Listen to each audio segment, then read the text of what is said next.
Hey guys, wanted to kind of show this kind of how I work with like XGen. I always figure it's a good idea. So this is just the default human body from our Windows content browser, and then I have the hair shell which I just extracted off of it. But I did re-UV the hair shell so that it is a little bit bigger than what is on the default. Because the default is just like part of it. That's because XGen needs a UV map to work.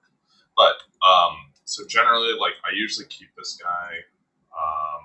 Let's For now, we're going to go into our display, drawing override, or let me delete some of these my UI.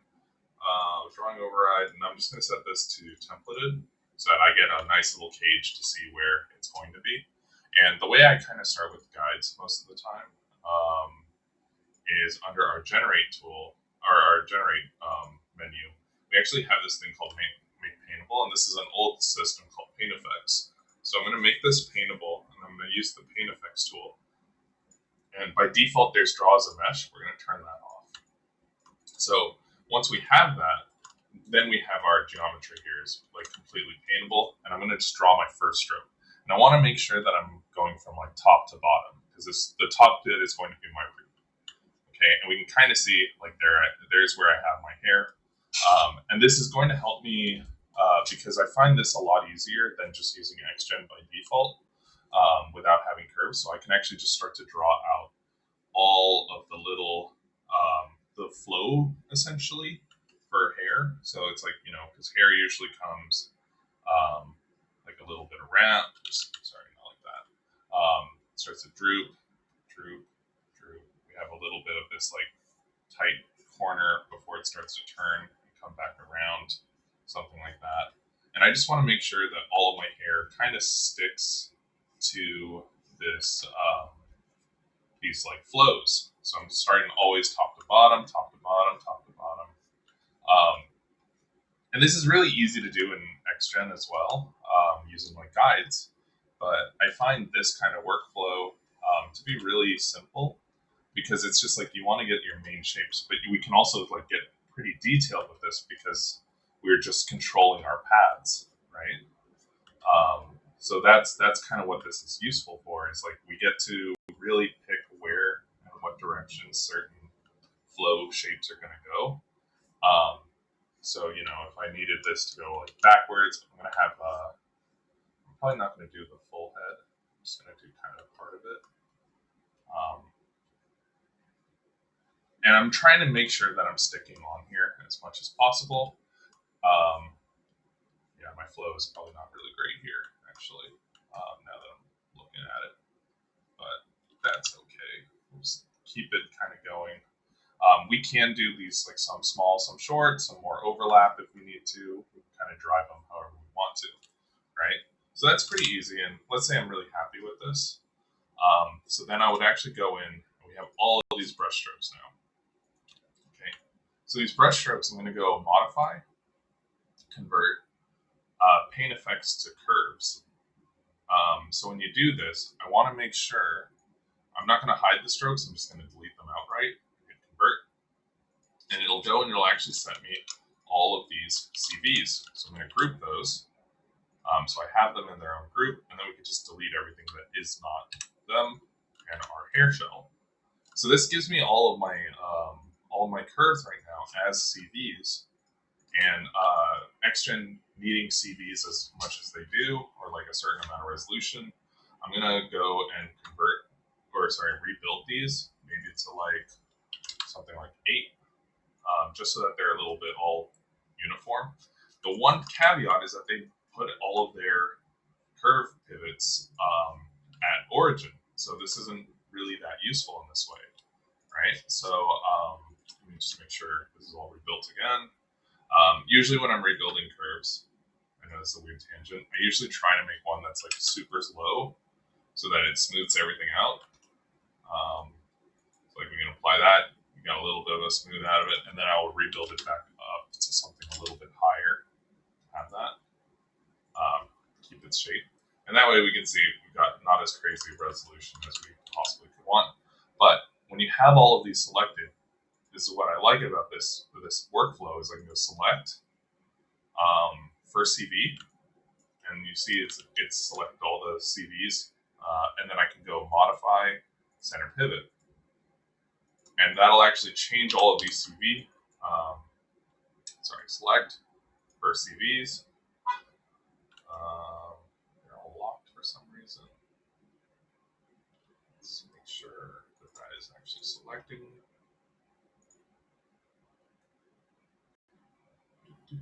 So I can select first CV. Why are you not actually selecting that? Sorry, 1 second. Let me pause this. Okay, so realized what the error was, and it was that I had my symmetry selections on. So let's go back to that. Let me just make sure that's all grouped again.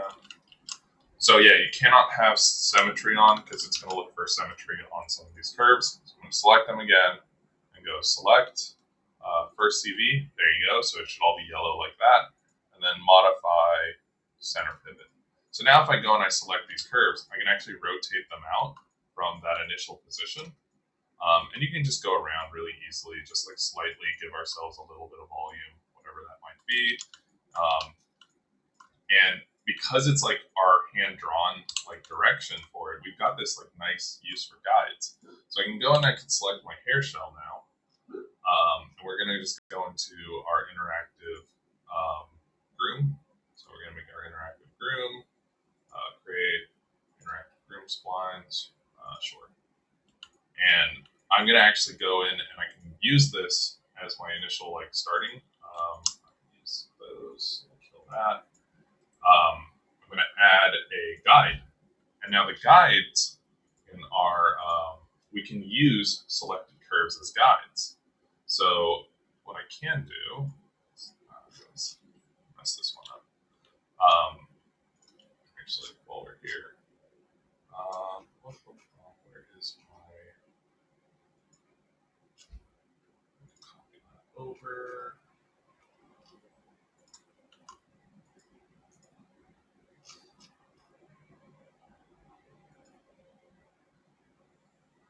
There we are. Sorry, went to a different window. So I usually like try to make sure I have some of these already open. So I'll select this guy. You select the curves as guide. Sure. And now we actually have it where XGen is going to use this to drive our hair. So we can use that to kind of drive certain sections of our hair. And depending on how, how we want to mess with it, we can use it to kind of give us a little bit more blending, a little more strength, a little more masking. Like how strong is it going to be? Usually a little bit's not too bad. 1 is usually fine. And when we're kind of messing with this, we can also use this to kind of drive a clumping. So if we go clump, and like you can see, like my hair, it's already starting to kind of flow with the hair clumps that are there. We can use that clumping effect. Where is it?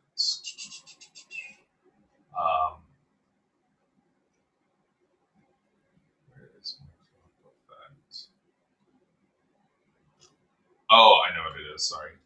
The clumping, you can use it from, it's in the older XGen, not the interactive, where I can actually get it to follow the same guides to kind of clump.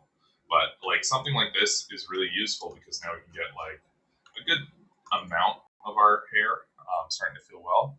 So like without us having to actually mess with it too much because it's literally just following our guides. And then we can always just add another modifier. Maybe add a little bit of noise in there just so that we've got our like hair doing its own fun time changes back. So let's maybe change this guy a little bit denser. Loop. That's too much. Maybe rebuild that. So we got just like a nice, clean amount of our hair. Like we've got it. Like we don't have enough guides up here to really like do that shape. But because we have our UVs, we can start to like paint out some of it. So Give me 1 sec, and then I will do that, and I'll show you where I get to. All right, so there we go. I just need to get rid of some of the hair on the top and the sides. I just wanted it essentially where the guides are. And then I played around with a little bit more of the cut, which is more for the, it's the length of the hair. So we're cutting it all over just so that we get a little bit of variation in some of the heights of it. But yeah, it's a pretty quick way to like get a good amount of like free shape language in there. So let's also bring in a little more noise. Always bring the frequency down for some of it. Go a little bit stronger, but bring the frequency down, and that'll help bring in a couple of like stray hairs. Because remember, we always talk about like that small detail, big silhouette shape. So really low noise or low frequency, high magnitude will be our silhouette, and then the opposite side should probably actually have that come before, and then the opposite side having a little more frequency, but much smaller magnitude. Is more for like small details to break up the interior shape. Okay, but yeah, so that's kind of how you groom, like using paintFX and XGen pretty simply. You just need to, as long as you can draw some curves on the mesh, this is a very quick, easy way to start doing guides. And because they're all still semi-interactive, like you can just go and go to town with them. So yeah, it's good use of like multiple tools. So cool.